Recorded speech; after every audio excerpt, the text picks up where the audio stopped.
Saya mau mulai di rumah tangga dulu untuk dasarnya. Rumah tangga itu kan berpartner. Bukan sendiri-sendiri. Kalau sendiri, jomblo. Nah, makanya rumah tangga jangan egois. Berpartner.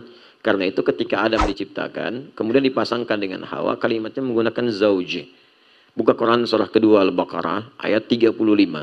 Wa qulna ya Adam uskun anta wa zaujukal jannah. Zauj. Tidak pernah disebut zaujah di Quran. Tidak pernah zaujah untuk menunjukkan pasangan. Selalu zauj. Zauj. Zaujun jamaknya azwajun. Zaujah itu pakai tak nanti untuk di pembagian warisan atau menunjuk gender. Untuk khusus perempuan dalam hal praktek ibadah atau aktivitas yang tidak pernah dikerjakan oleh laki-laki. Tapi ketika menunjuk pasangan zauj. Zaujun zai waw jim. Apa zauj? Zauj itu asalnya kata netral. Untuk menunjuk pada pasangan yang serasi, couple.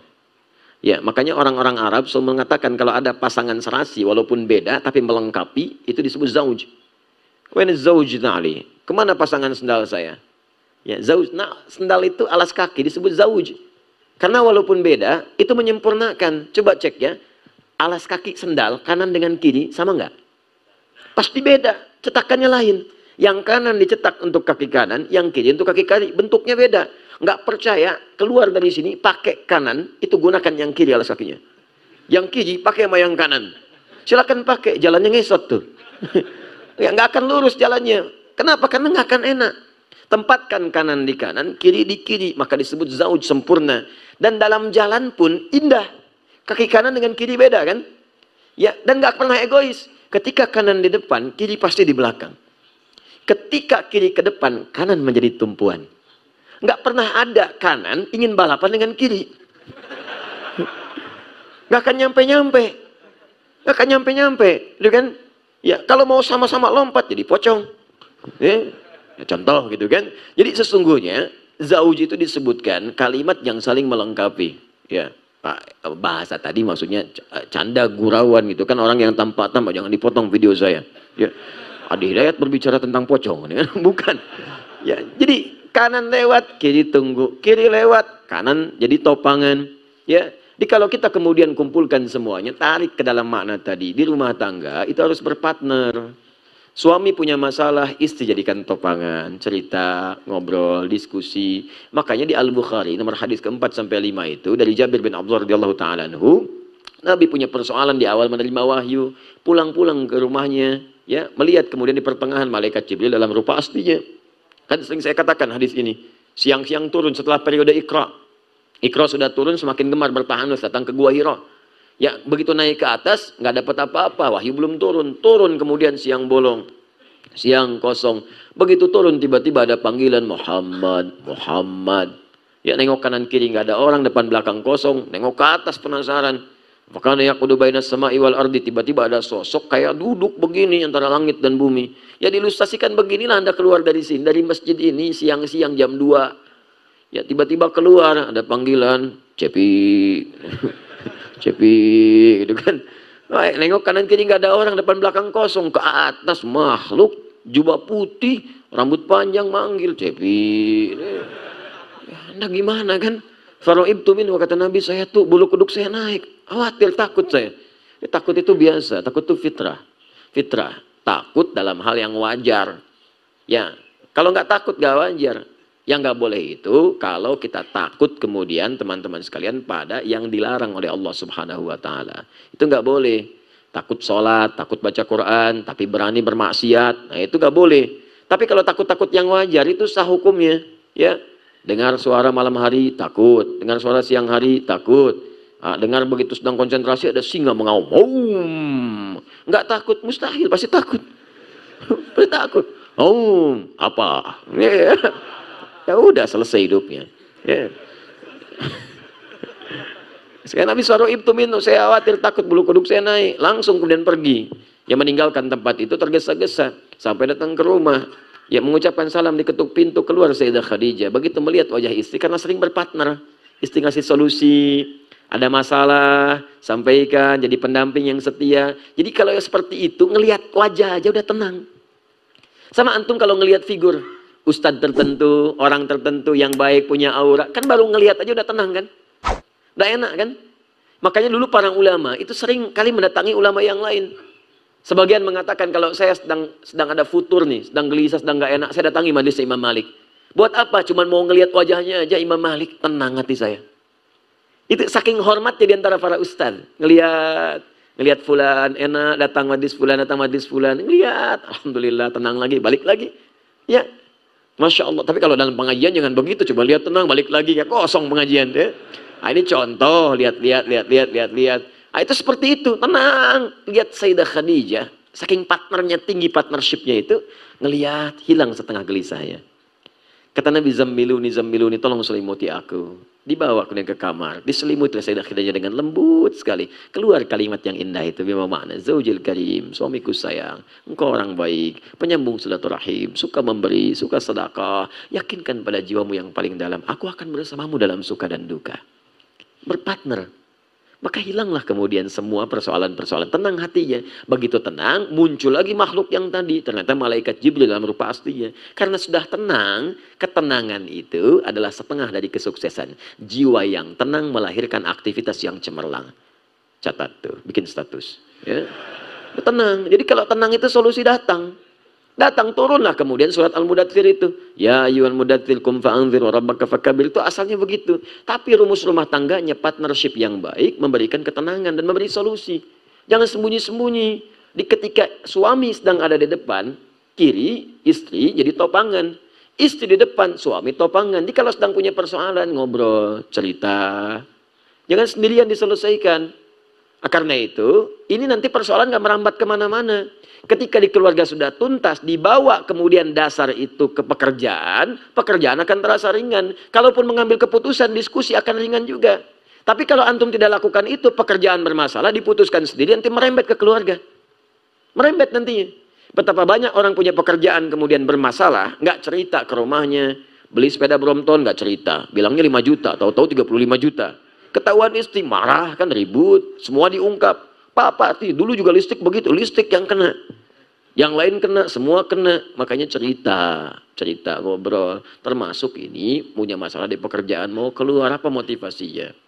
Saya ingin mengenal dekat dengan Allah. Orang yang dekat dengan Allah tidak menghilangkan juga perintah-perintah Allah. Di antara perintah Allah mencari rizki supaya hidupnya nyaman. Supaya punya pakaian bagus, bisa menunaikan sholat dengan baik. Supaya bisa zakat.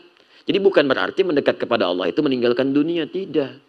Ya, ada perintah-perintah, bagian dari ibadah, ada yang ritual. Bahkan ibadah ritual itu untuk memudahkan ibadah sosial. Kenapa Anda sholat? Supaya mudah mendapatkan rezeki, doa dikabulkan. Ada banyak ayatnya. Banyak. Ya, jadi semua ibadah yang kita kerjakan memudahkan kehidupan kita. Kenapa diminta zakat? Salah satunya adalah supaya Anda termotivasi bekerja dalam hidup dunia. Kan nggak mungkin zakat kalau nggak ada uangnya. Zakat itu 2,5%. Cita-cita dengan zakat Anda, pengen zakat berapa? Ya Allah, saya pengen zakat 25 juta. Insya Allah di bulan ini saya pengen zakat 25 juta. Artinya Anda dituntut termotivasi bekerja. Supaya dapat 25 juta. 2,5%. 25 juta itu 2,5% dari berapa? 1 miliar. Artinya kalau dapat 1 miliar, zakatnya 25 juta. Ya, kalau 100 juta, 2,5 juta. Ya, kalau 10 juta, ya 250 ribu. Ya, kalau 1 juta, ya 2.500. Kalau 100 ribu, ya pikirin sendiri, 250 rupiah. Ya nggak apa-apa, tergantung Anda mau targetnya berapa. Kejar, ikhtiar. Begitu keluar tenaga, rizki turun. Rizki itu gampang rumusnya. Kalau Anda baca Quran, amalkan dengan benar, hidup gak susah. Kata Allah, kamu bergerak, saya turunkan. Rizki udah saya atur. Quran surah ke-51 ayat ke-22. Wa fis samai rizqukum wa ma tu'adun. Di akhirat, di langit itu rizkimu sudah aku tuliskan, aku janjikan diberikan. Saya katakan kalau Allah sudah berjanji pasti ditepati. Quran surah ketiga ayat 9. Innallaha la yukhliful mi'ad. Allah gak mungkin mengingkari janjinya. Kalau manusia, sudahlah. Ya, dia berjanji, dia yang mengingkari. Ya, silakan. Kau yang memulai, kau yang mengakhiri. Kau yang berjanji, kau yang mengingkari. Tapi kalau Allah tidak, wal awwalu wal akhir. Dia awal dan akhir. Berjanji menepati, nggak pernah mengingkari. Makanya ketika Allah katakan, saya sudah kumpulkan, saya sudah tetapkan rizki, mau aku tuliskan di langit, aku atur sesuai kebutuhanmu. Walladzi qaddara fahada. Ditetapkan, diberi petunjuk. Dan bukan cuma menetapkan, diberi petunjuk, begini cara mendapatkannya. Dikasih. Bagaimana caranya? Engkau bergerak, rezeki aku turunkan. Yang penting beraktivitas. Kalau belum dapat saat itu, bukan belum dapat. Mungkin kualitas kita sedang dinaikkan oleh Allah. Supaya kreativitasnya meningkat. Kalau sudah meningkat, lebih gampang lagi mendapatkannya. Yang sekarang ini, bukan nggak turun, diakumulasikan. Allah tuh adil, teman-teman. Anda keluar sekarang, bekerja nih. Harusnya Anda dapat misalnya sekarang 10.000. Tapi nggak dapat sama sekali. Itu kadang-kadang kita dinaikkan dulu effortnya supaya keluar. Kreativitas muncul. Nggak begini, lakukan begitu. Sehingga variasinya banyak. Ketika kemudian variasi sudah banyak, inovasinya banyak, dikumpulkan nanti kemudian hari, tiba-tiba hari ketiga dapat 30.000. 30.000 itu bukan hari itu saja, dikumpulkan, diakumulasikan dari yang sebelumnya. Itu dasar untuk mendapatkan 300.000, 3 juta, 30 juta, 300 juta, 3 miliar, dikumpulkan. Di ketika Anda sudah mendapatkan banyak inovasi, beragam yang hebat, kemampuan yang banyak, lebih mudah mendapatinya. Bergerak. Ya, anak sekarang kan gampang sekali nemukan perempatan yang dapat rezeki. Nemukan perempatan, modal peluit 1, ada yang nggak pakai peluit. Ayo, mobil lewat, 1.000, makasih Pak. 2.000, makasih bos. Jadi bos tuh 2.000. 5.000 aku saudara, makasih Om. Lihat tuh. Ya. Wah, luar biasa tuh. 10.000 aku kakak lagi. Ya. Jadi Anda bergerak datang, jangan takut kok. Ya, demi Allah saya katakan, demi Allah, sebelum nyawa sampai kerongkongan, rezeki akan datang. Akan datang. Ya Anda ikut taklim aja dapat sarapan. Ya, silakan, jangan susah. Nggak susah dapat rezeki, yang penting Anda bergerak. Cuman tadi kembali cerita, ngobrol.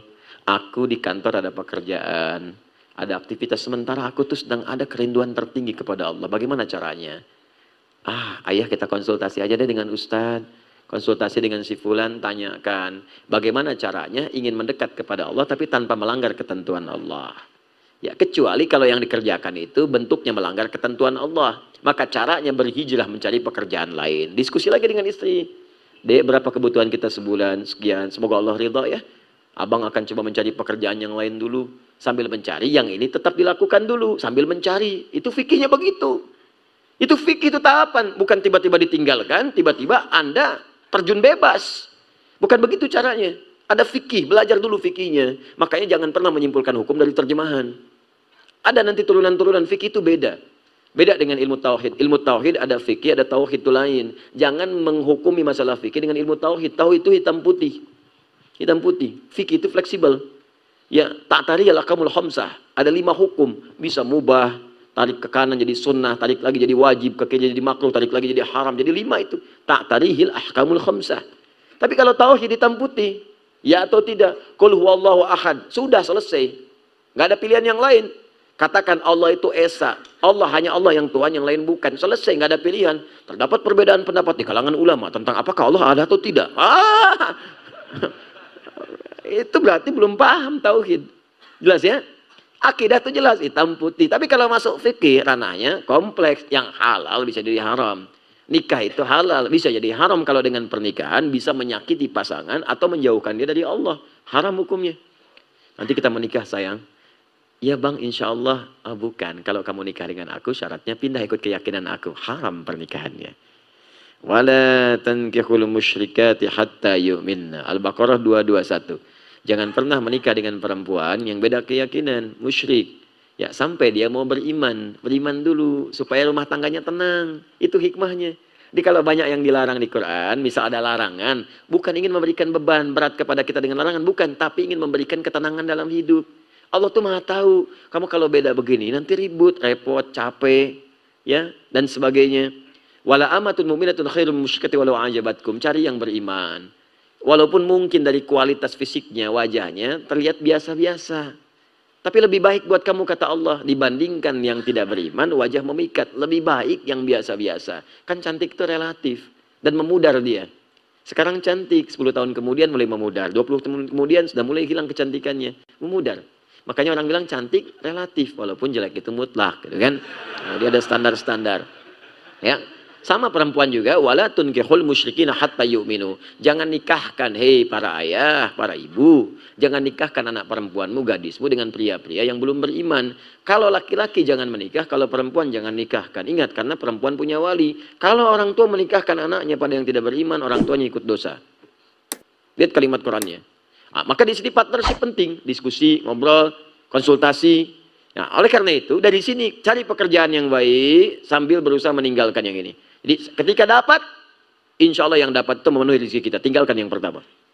Ya, ambil yang ini, kerjakan dalam hidup. Kalau seperti itu insya Allah lancar jalannya.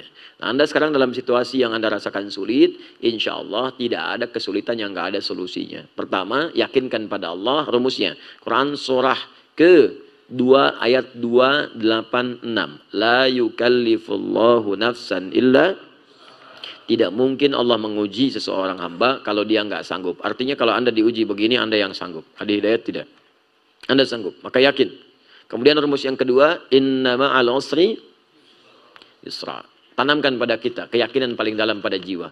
Kata Allah, setiap kamu punya masalah, pertama optimis dulu, pasti ada solusinya. Ya, jadi kalau di psikologi ucapkan, ini selesai nih, pasti ada solusi. Ada masalah di rumah tangga, insya Allah selesai. Ada masalah di kantor, insya Allah selesai. Nah itu secara psikologis, membantu kita lebih optimis. Makanya ayat ini disebut al-insyirah, lapang hati. Di orang yang optimis itu lapang jiwanya.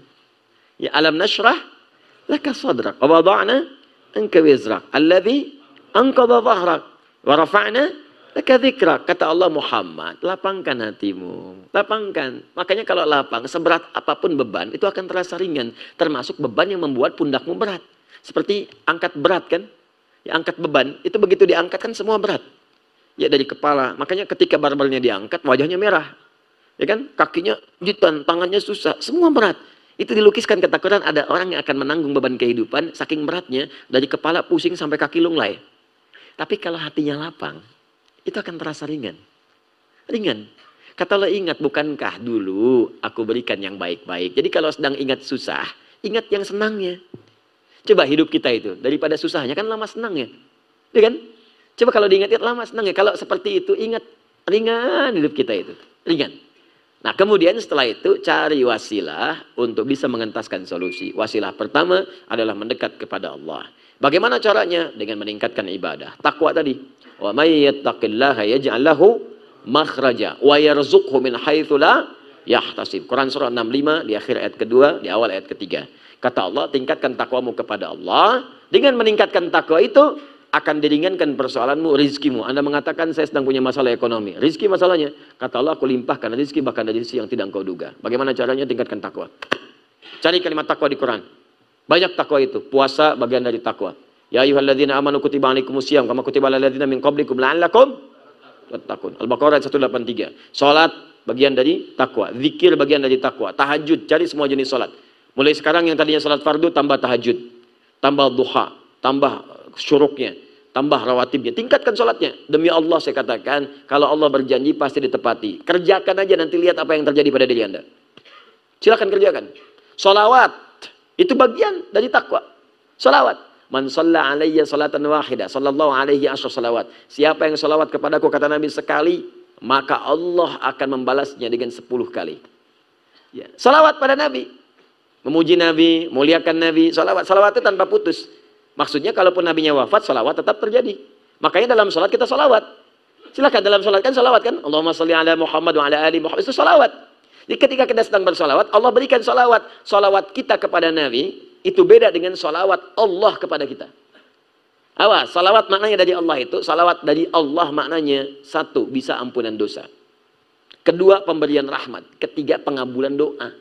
Di orang yang banyak salawat, salawat Allahumma sholli ala sayyidina Muhammad, sholli ala sayyidina Muhammad, sholli ala sayyidina Muhammad. Dalam hidupnya banyak salawat, itu oleh Allah akan diberikan kemudian penjagaan-penjagaan. Ya, diampuni dosa artinya dijaga dari maksiat, diberikan rahmat, dijaga dari yang mengganggu. Ahli salawat. Makanya itu bagian dari wasilah. Quran surah ke-5 ayat 35. Ya ayyuhalladzina amanu ittaqullah. Ya orang-orang beriman bertakwa kepada Allah, wabtaghu ilaihil wasilah. Cari wasilah, tawassul untuk mengentaskan persoalanmu. Dengan doa, dengan sholawat, dengan sholat, dengan macam-macam. Dan sholawat itu jamaah dari kata sholat. Jamaah dari kata sholat. Makanya saat Anda haji ada bus sholawat, bis sholawat.